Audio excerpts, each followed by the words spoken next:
ये जरूर ध्यान रखना कि किसी अगर मानो के संतान नहीं होती है तो बड़ा ही दुख होता है, बहुत बड़ा दुख होता है। महाराज दशरथ के घर में 3 रानियां हैं, कौशल्या, कैकेयी और सुमित्रा। और तीनों रानियों में ऐसा विधाता ने किया कि एक भी संतान नहीं हुआ। और अगर देखा जाए तो बड़ी भाग की बात होती है जो घर में संतान का जन्म होता। लोग कन्या को देखते हैं तो लगता है कि मुंह जैसा झर्स गया, लेकिन जो कन्या है सौभाग्य से पैदा होती है और पुत्र भाग से होता है। पुत्र भाग से बताया गया और कन्या सौभाग्य से जन्म लेती है। तो इसलिए तुलसी बाबा ने लिखा है, क्या लिखा है कि कर्म प्रदान विश्व करि राखा,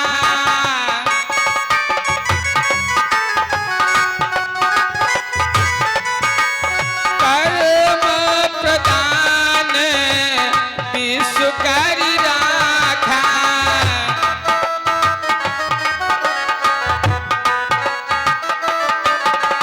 कर्म प्रदान विश्व करि राखा, जो जस कराई सो कस फल चाखा।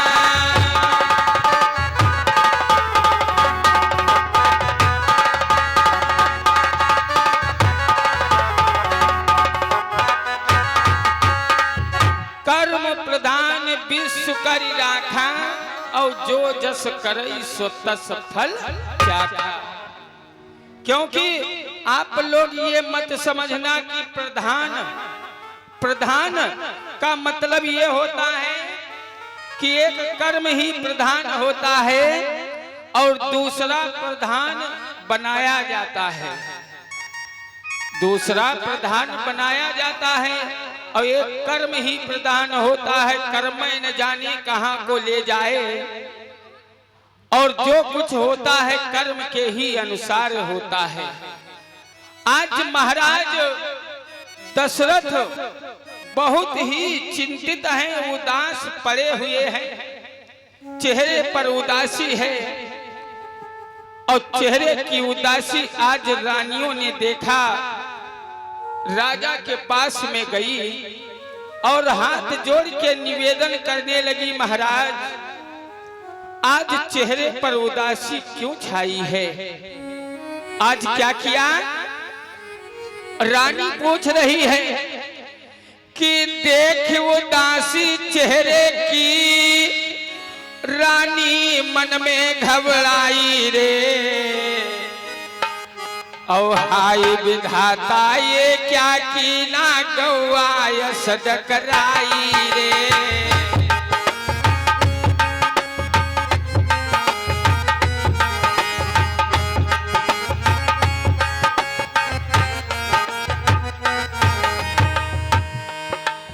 देख उदासी चेहरे की, रानी मन में घबराई रे। हाथ जोड़ कर बोझ रही स्वामी कुछ हमें बताओ रे।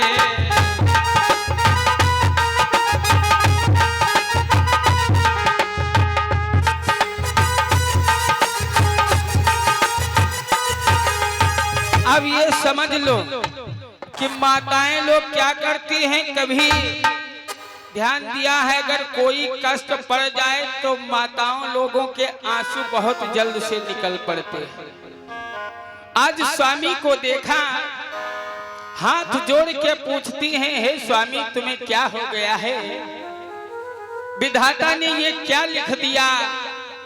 लेकिन महाराज चुपचाप पड़े हुए, एक संतान के कारण सोच कर रहे, विचार कर रहे कि अगर कोई पुत्र हमें भी प्राप्त हो जाए तो संसार में मेरा नाम हो जाए।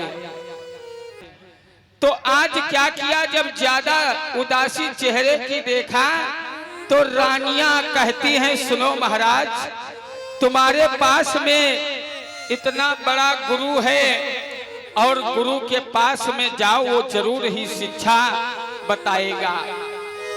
आज महाराज क्या किया कि गुरु ग्रह गए तुरंत महिपाला,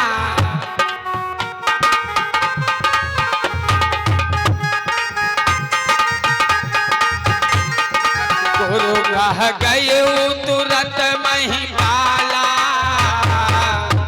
और चरण लागी कर विनय विशाला।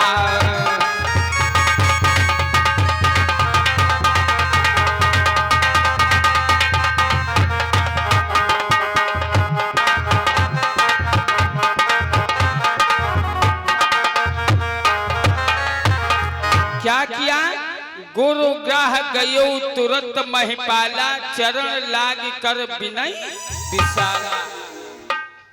आज वहां से महाराज को रानियों ने समझाया तो महाराज दशरथ ने क्या किया, वहां से चल पड़े और जैसे गुरु के समक्ष पहुंचे सारा शरीर को अर्पण कर दिया।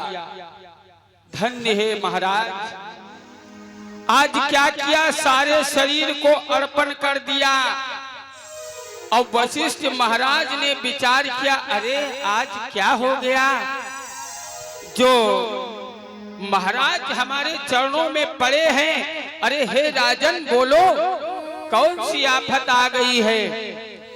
अरे कहा, महाराज आप संत हो, हमारा जी तो ये चाहता है कि हम संसार से जुदा हो जाएं, संसार हम देख ना सके, हमारे प्राण चले जाएं। अरे कहा, राजन क्या बात है, इतना क्या कष्ट हो गया।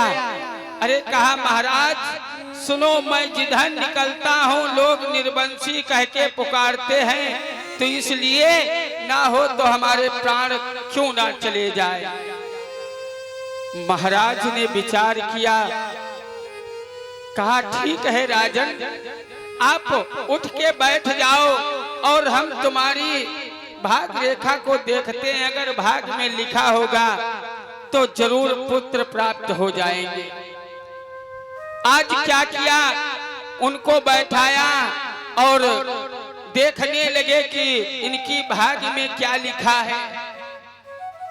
आज जैसे गुरुदेव भाग को देखा तो बड़े खुश हो करके कहा, हे राजन आप मरने की ठान रहे हो और हमारी लेख ये कह रही है कि तुम्हारे 4 पुत्रों का जन्म होगा।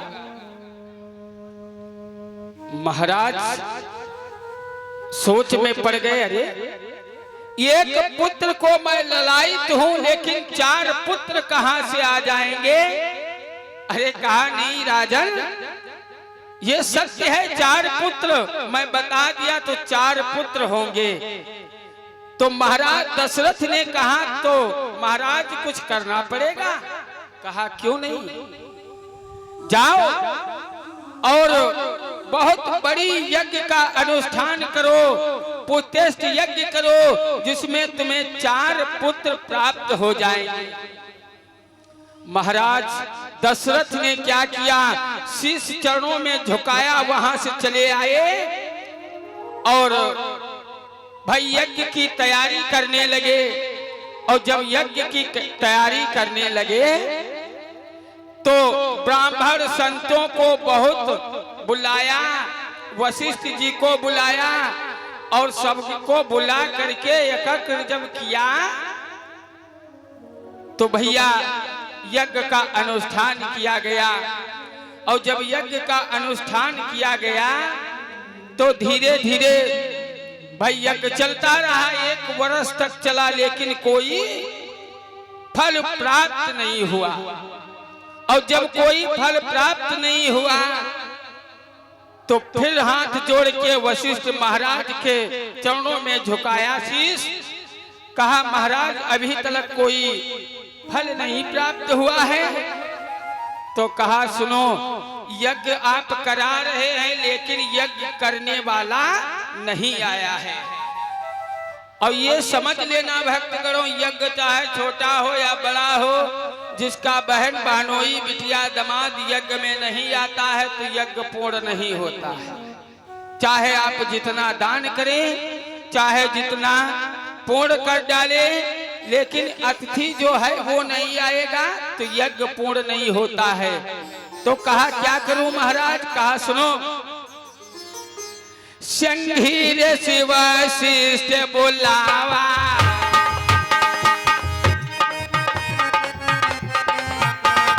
संघीर शिव शिष्ट बुलावा, और पुत्र काज शुभ जाति करावा।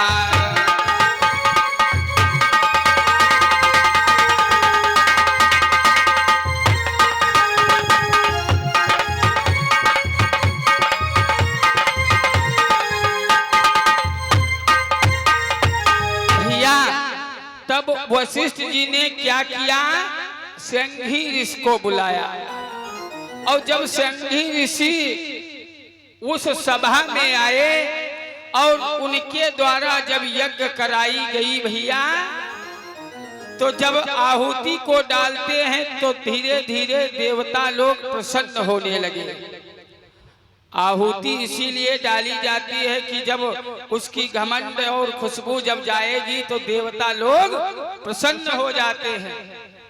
और जब देवता प्रसन्न हुए तो भैया उनकी माया है, कोई जान नहीं सकता है कि कब क्या होने वाला है।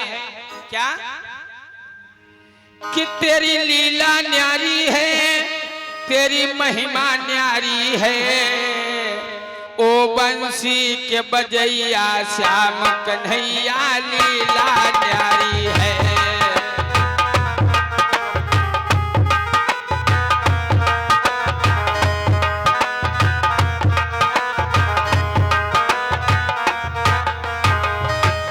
तेरी लीला न्यारी है, तेरी महिमा न्यारी है, ओ बंसी के बजैया श्याम कन्हैया लीला न्यारी है।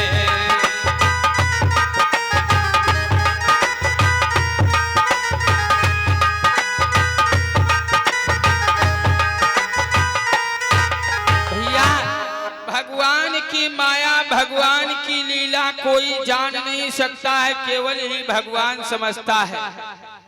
कब क्या होने वाला है ये परमात्मा ही जाने। और जब यज्ञ होती है तो आज भगवान की महिमा से उसमें से अग्नि देवता प्रकट हो गए। और जब अग्नि देवता प्रकट हो जाते हैं तो भैया हव्य प्रसाद यानी खीर का प्रसाद कटोरा में लिए ऊपर को चले आ रहे हैं, ऊपर को चले आ रहे हैं। और जब आए ऊपर तो वही कटोरा महाराज दशरथ को सौंपाया गया। तो आज क्या किया? इधर उस प्रसाद को ले गए और ले करके तीनों रानियों को बांट दिया, क्योंकि हम संक्षेप में बताते हुए चल रहे हैं। तीनों रानियों को बांट दिया, और जब तीनों रानियां प्रसाद को पाया तो बड़ी प्रसन्न हुई।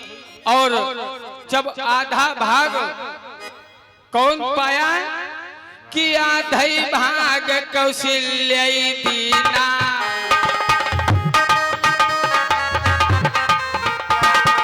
आधे भाग कौशल्या दीना,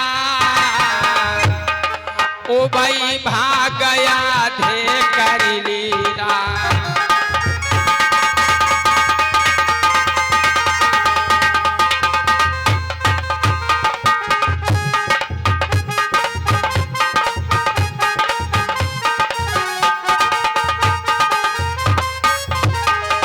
भैया आधा प्रसाद जा करके कौशल्या माता को दे दिया, और जो आधा बचा उसमें का आधा भाग कर लिया, और आधा आधा सुमित्रा और कैकेयी को दे दिया। कौशल्या मैया ने विचार किए आधा भाग हमें दे दिया है, और इसलिए रानी नाराज हो जाएंगी तो अपने से आधा भाग निकाल करके और कैकेयी को दिया। और जब कैकेयी ने विचार किया कि मैं 2 हिस्सा क्यों खा जाऊं, तो उसने सुमित्रा को दे दिया। आज जो माता लोग प्रसाद को ग्रहण कर लिया और ग्रहण करके आज उन तीनों रानियों के गर्भ रह गया। और जब गर्भ रह गया तो भैया धीरे धीरे समय व्यतीत होने लगा। और जब व्यतीत होने लगा तो बताया गया है, तुलसी बाबा ने लिखा है कि जातिन से हरि कर भैया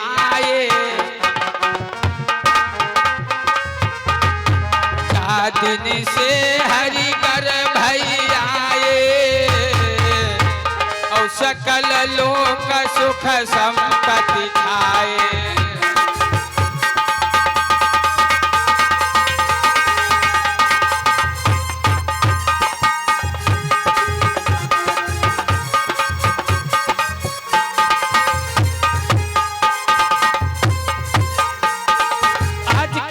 भैया जिस दिन से भगवान गर्भ में आ गए, आज सुख शांति हो गई और बड़ी खुशहाली होने लगी। धीरे धीरे समय बीतने लगा और समय बीतते बीतते 9 मास हो गया।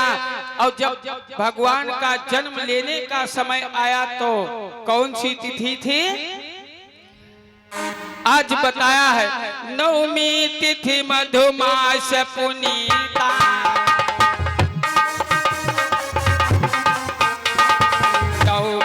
तिथि मधुमास पुनीता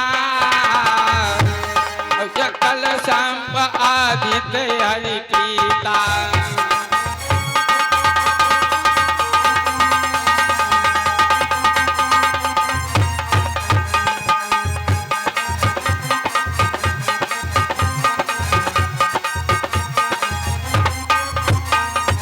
आज भैया तिथि 9वीं थी और महीना चैत का था, शुक्ल पक्ष था और ना तो ज्यादा गर्मी थी ना तो ज्यादा सर्दी थी। भगवान का जन्म हो गया और जब भगवान का जन्म हुआ तो बड़ी खुशहाली अयोध्या में छाने लगी, बड़ी खुशहाली होने लगी। धीरे धीरे समय बीतने लगा, माताएं लोग खूब गीत गाती हैं। याचक जो दरवाजे पर आता है उसे बड़ा ही दान दिया जाता है, बहुत ही दान दिया जाता।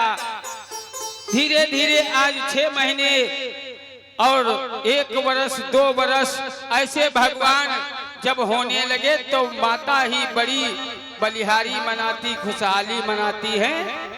उनका जनेऊ करवाया गया, मुंडन भी करवाया गया। धीरे धीरे आज सारे कार्यक्रम जब हो गए तो भैया आज उन चारों भाइयों को कहाँ भेजा? गुरुकुल।